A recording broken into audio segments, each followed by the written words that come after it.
अरे माई उजरा बलुइया के बेदिया बनावल, बरुआ मांगे पियर जनेऊ।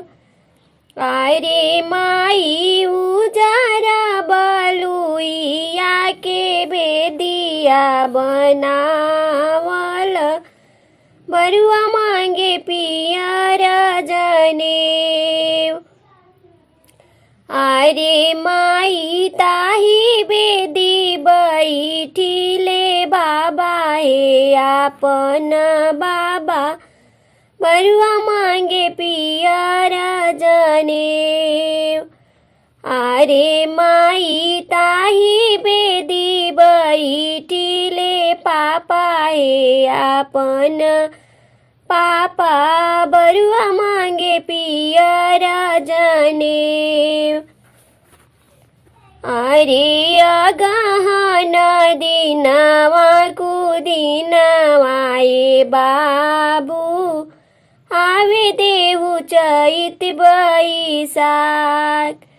अरे बरुआ काशी के पंडित हम बोलाइबी, तोहे देवी पियर जनेऊ।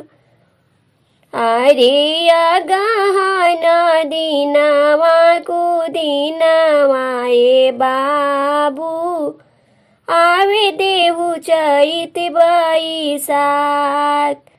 अरे बाबू काशी के पंडित के हम बोलाइबी, तोहे देवी पियर जनेऊ। अरे माई उजरा बलुइया के बेदिया बनावल, बरुआ मांगे पियर जनेऊ। अरे माई ताही बेदी बैठिले चाचा हे आपन चाचा, बरुआ मांगे पियर जनेऊ। अरे माई ताही बेदी बैठिले भैया हे आपन भैया, बरुआ मांगे पियर जनेऊ।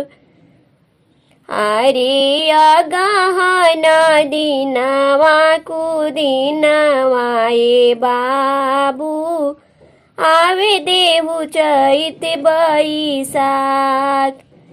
अरे बाबू काशी के पंडित हम बोलाइबी, तोहे देवी पियर जनेऊ। अरे बाबू सब दीदी सब फुआ लोग के हम बोलाइबी,